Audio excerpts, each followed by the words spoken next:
Vamos a comenzar una serie de pláticas con motivo al inicio de los 150 días de intensa oración organizado por Mater Fátima, Misión Mundial Mater Fátima, al cual Frisidim adhiere, como siempre, para trabajar juntos. Esta campaña ha comenzado el día 16 de julio con actividades para los niños. Se trata de un llamado para despertar a las conciencias de los católicos que están alejados de la fe. La pandemia ha hecho estrago también en la parte espiritual y es necesario volver al Santísimo, a los templos, a la oración, a los sacramentos. Mater Fátima comprende una misión mundial del 16 de julio al 12 de diciembre, en la que de la mano de distintas congregaciones, movimientos, instituciones y medios de comunicación de distintos países, promoverá de manera especial el rezo del Santo Rosario, el ayuno y otras devociones. Esta campaña obedece a la insistencia de la Santísima Virgen en Fátima de hacer oración y penitencia como le encomendó a los pastorcitas de Fátima. Oración y penitencia, sacrificios por la paz del mundo, por la conversión de los pecadores, por la salvación de las almas. Y también el mensaje conmovedor de ella, la petición, no ofendan más a Dios, que está muy ofendido.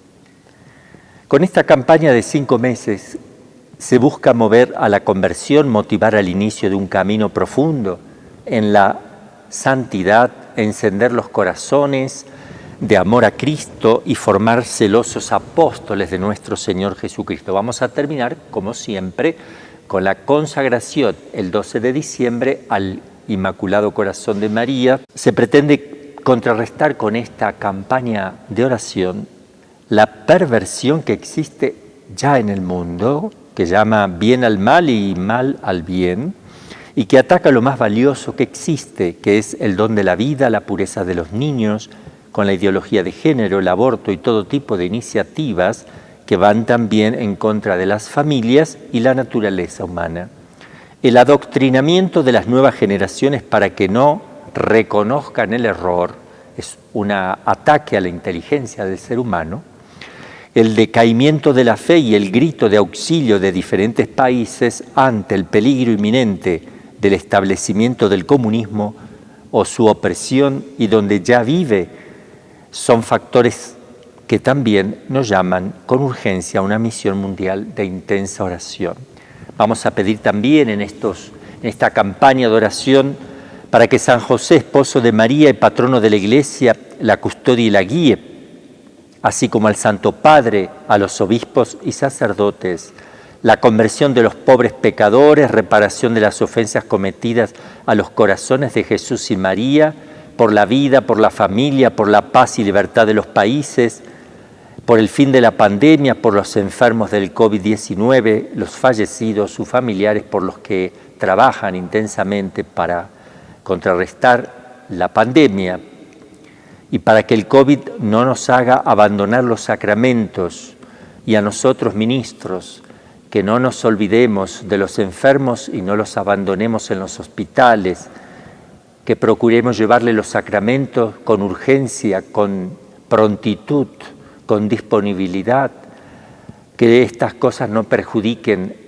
el trato de los sacramentos y la asistencia y el trato personal de cada una de las ovejas. Bien, vamos a comenzar con un tema hoy, el pecado y la gracia. Es importante tener en cuenta qué es la gracia primero, que muchas personas no lo saben. La gracia es algo que Dios creó, algo que Dios envía al alma, a la esencia, dentro del ser del alma. Existe lo que llama la gracia santificante si uno está bautizado y en gracia de Dios. Se necesita estar bautizado. Cuando uno se bautiza de pequeñito, pasa a ser hijo de Dios. ¿Por qué? Porque Dios le comunica algo por el cual le participa su naturaleza divina a través de eso que le comunica, que se llama la gracia de Dios, la gracia santificante. Así como por la vena de nuestro cuerpo circula la sangre, así también por el alma circula esto que se llama la gracia, que impregna toda el alma, y el cuerpo también deriva la gracia hacia el cuerpo, porque sana, es sanante la gracia también, no solo para el alma, sino también para el cuerpo y su relación con el alma, para unificar, equilibrar al hombre interior, al hombre nuevo. La gracia es un don sobrenatural que Dios infunde en el alma, por los que nos hacemos hijos de Dios y herederos del cielo. Es una maravilla porque es participar de esa explosión de amor que Dios se tiene a sí mismo desde toda la eternidad. Dios que siempre existe y se conoce a sí mismo, el Padre. La primera persona es el Padre, siempre se empieza por un orden, hay un orden lógico, no de prioridades, sino lógico, donde el primero está antes que el segundo y el segundo está antes que el tercero. La primera persona, el Padre, desde siempre se conoce a sí mismo y engendra una idea de Él, la engendra porque sale de Él, emana de Él, y como la engendra es su Hijo, y esa idea es su Hijo y se llama Verbo de Dios, que significa concepto, idea de Dios, Hijo de Dios, procede del Padre por conocimiento que el Padre tiene de sí mismo. Y después, una vez que procede el Hijo, que eso está fuera del tiempo, el Hijo contempla al Padre y el Padre al Hijo, o mejor, el Padre contempla al Hijo y el Hijo al Padre, y de esa mutua contemplación procede de ellos por vía de expiración, expiran el amor, que es el Espíritu Santo que va a proceder juntamente del Padre y del Hijo, no del Padre solo ni del Hijo solo, sino del Padre y del Hijo, y primero del Padre, después del Hijo, ese orden. Entonces, repito, este movimiento que se da en Dios de conocerse y amarse siempre sin principio, es como una explosión de amor, como un sol que va explotando continuamente y no se apaga y se va autoalimentando en Dios de conocimiento y amor, con un amor y un conocimiento infinitos. Todo eso Dios lo quiere hacer partícipe a nosotros cuando eligen el ser humano para habitarlo, para hacer de nosotros una morada. Es cierto que Dios está presente en todas las cosas, como dice Santo Tomás, y está presente en un alma que está en pecado mortal y está presente en un ateo también, pero no vive en un ateo, no vive en una persona que está en pecado mortal, no inhabita porque no puede, porque el alma no abre su ser o su voluntad a Dios, no se ajusta a la voluntad de Dios, no se arrepiente, no se convierte, no se bautiza. Entonces Dios respeta la libertad, le hace llegar a esas personas de alguna manera el conocimiento de lo que deben hacer. Pero no todos los seres humanos somos hijos de Dios, somos todos criaturas de Dios, pero hijos solamente el que está bautizado e incorporado a través del bautismo a la Iglesia única de Jesús, llamada Iglesia Católica, Apostólica Romana.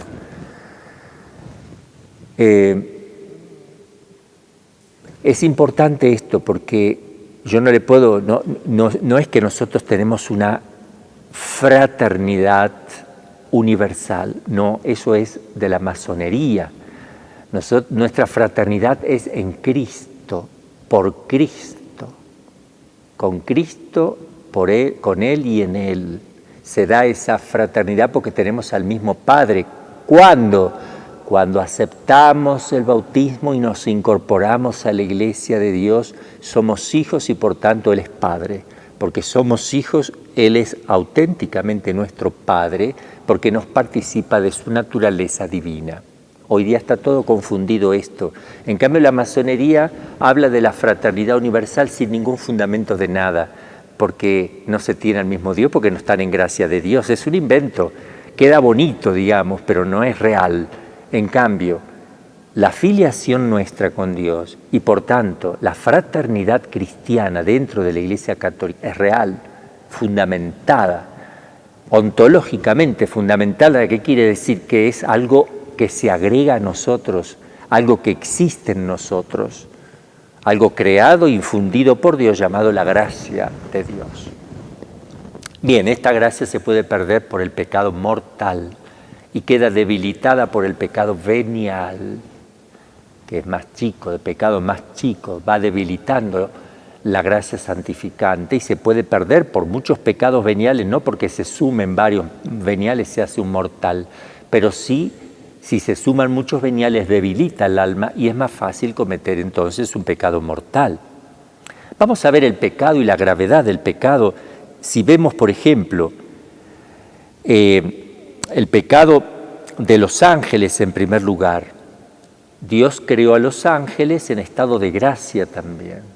Y cuando los creó, le dio, en el ser mismo, en el acto que los crea, les da un conocimiento exacto de quién es Dios, quiénes son ellos, y les da muchísimo conocimiento para que ellos puedan, en el primer acto que realizan, adherir a Dios o rechazarle. Porque si no, el amor no se puede dar. Ellos, cuando fueron creados, no lo veían a Dios, pero sabían con mucha certeza, porque Dios se los daba a conocer, de su existencia y de quién eran ellos. Un grupo de ángeles adhiere a Dios con humildad para hacer su voluntad y otro grupo, a la cabeza Lucifer, Satanás también, rechazan esa adhesión, rechazan a Dios y se convierten de ángeles buenos en ángeles malos. Por tanto, demonios, decimos, ángeles condenados. Inmediatamente fueron condenados, sin ningún tipo de consideración. Esto va a salir en el Apocalipsis capítulo 12, lo pueden buscar ahí, cuando aparece el dragón que quiere devorar al hijo de la mujer, esa mujer que está encinta, que es la Virgen María, y ese niño es Jesús. Pero en realidad no es Jesús en ese pasaje, porque en ese pasaje está mostrando que esta mujer está dando a luz con dolor de parto y a nosotros solamente nos dio a luz con dolor de parto al pie de la cruz, sufriendo por nosotros. Entonces a nosotros nos da luz con dolor, pero a Cristo no, porque ella no perdió su virginidad en ningún momento. Entonces Dios crea a los ángeles, les da la libertad de adherir o no. Una vez que los ángeles adhirieron a Dios, ya no los separa más nadie de Dios. Pero una vez que se separaron de Dios, tampoco se arrepentirán, porque lo que un ángel decide, no lo decide porque tenga debilidad sensible, porque le traiciona la naturaleza carnal, porque no tienen cuerpo, no tienen carne, son espíritu puro. No puede haber en ellos una equivocación es decir, quisieron no servir a Dios y lo mantienen de una vez para siempre. Eso no lo retractan más, porque es lo que eligen ellos. Ella es lo que se hicieron eso. Dios los hizo bellísimos para la gloria y ellos se hicieron espantosos, horribles, porque el pecado es eso, es la fealdad, es lo más horrible, espantoso. Y si miramos también el pecado de Adán y Eva, porque uno puede decir, bueno, los ángeles no tienen carne, cuerpo, pero vamos a ver ahora el pecado de Adán y Eva. Ellos, Adán y Eva, fueron creados también en la gracia santificante. Dios vivía en ellos, moraba en ellos. Se complacía en el alma de Adán y de Eva. La primera pareja real histórica, real, existente real e histórico. Esto es palabra de Dios y confirmado por la doctrina de la Iglesia. Adán fue el primer hombre y Eva la primera mujer de una pareja inicial. ¿Y qué tenían esos Adán y Eva? Tenían los dones naturales, tenían la inteligencia, la voluntad y por tanto la libertad. Y en esto eran imagen de Dios, porque Dios también tiene inteligencia, voluntad y libertad. Con estos Dios lo ha hecho a imagen de Él.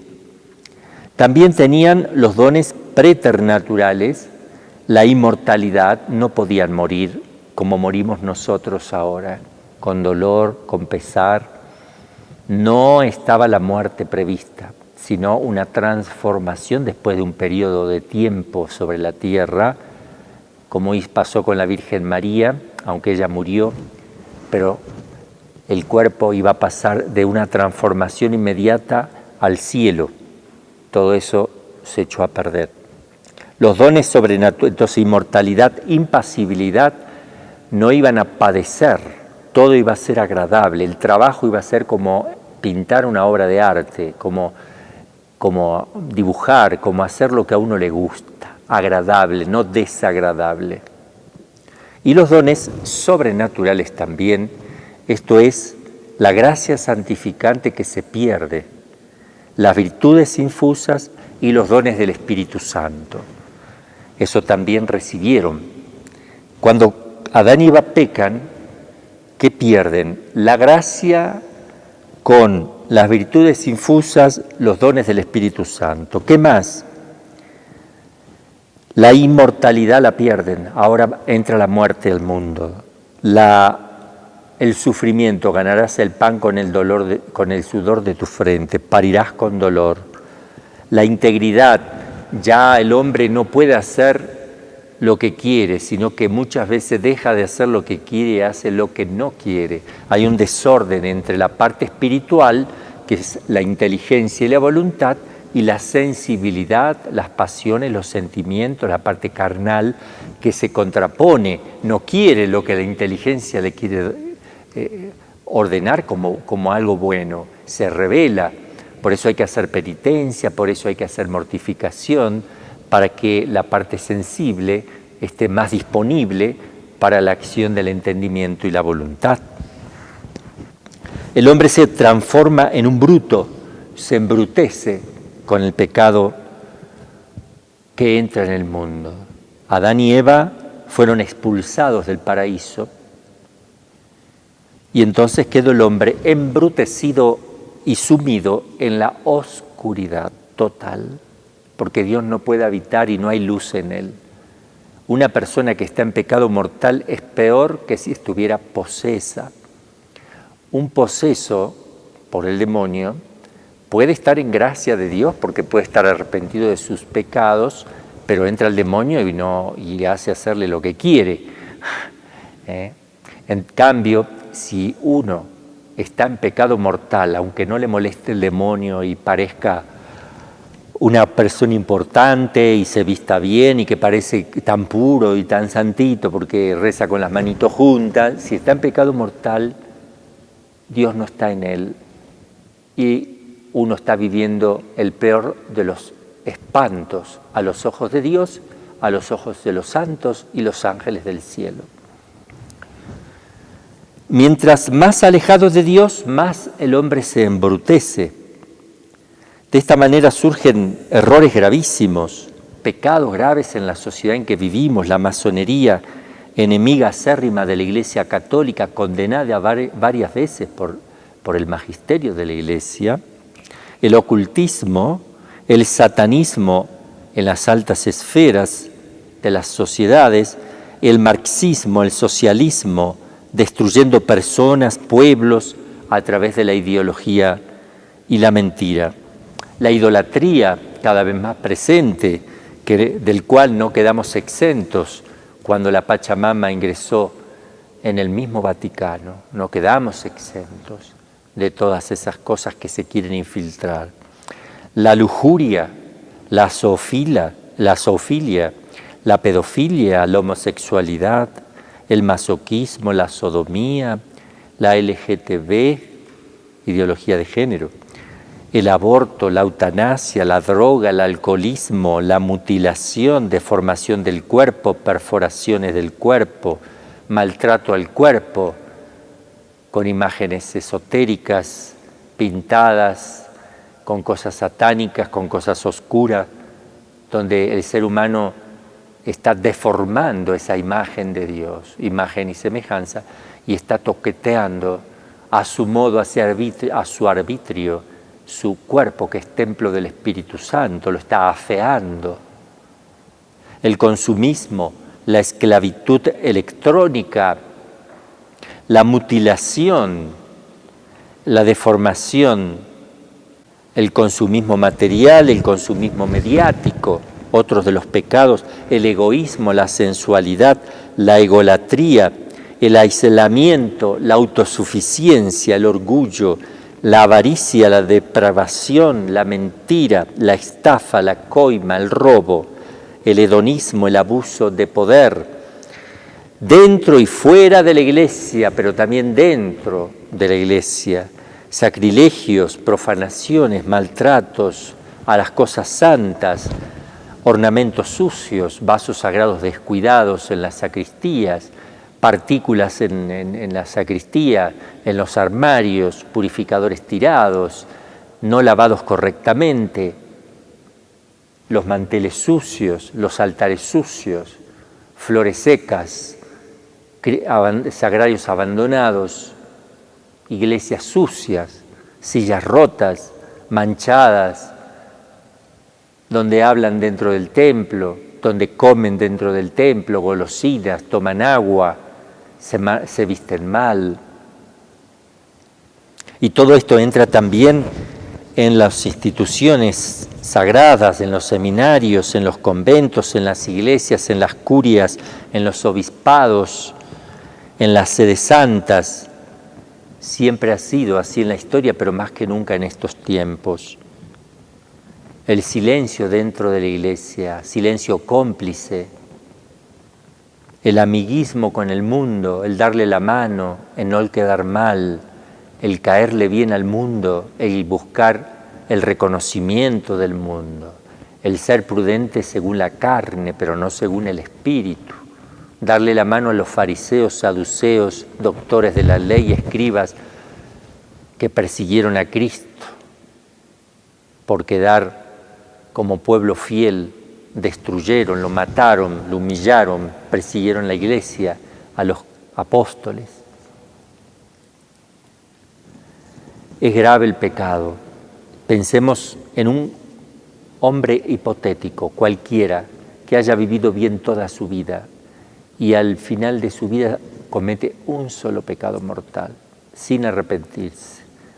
Por un solo pecado mortal te puedes condenar aunque hayas dado bienes a los pobres y hayas hecho lo que quieras. Si mueres en un pecado mortal no tienes la puerta abierta, esa es la teoría. Y es así, no puede salvarse quien muere en pecado mortal. Bueno, entonces, piensa ahora en tu pecado, yo pensaré en el mío. Existe el cielo, un lugar donde estamos llamados a ir, pero si estamos en pecado mortal es imposible entrar en el cielo. Es incompatible el pecado mortal con el cielo. La existencia del purgatorio para los que murieron en gracia de Dios, pero no purificaron todos sus pecados. Y la existencia también del infierno, que la Virgen María de Fátima le mostró a los pastorcitos, y mostró cómo se iban al infierno tanta cantidad de gente, porque no había quien rezara por ellos, porque no había quien hiciera penitencia y oración. Por eso les invitamos en esta campaña a hacer penitencia y oración, a vivir en estado de gracia, a confesarse con frecuencia, a rechazar el mundo, el pecado y todo lo que se nos presenta contrario a Cristo. Es una batalla tremenda. Quien no lo ve así es porque no entiende nada. Es una batalla contra los espíritus del mal, es una batalla de todos los días, en pequeñas y grandes cosas. Vamos a pedirle a la Virgen María, la Madre de Dios, al Inmaculado Corazón, que adelante su triunfo, que pronto venga con su triunfo sobre el mundo, para que Cristo reine, para que triunfe la misericordia de Cristo sobre el mal, sobre el pecado, y venga así un tiempo de paz. Que así sea.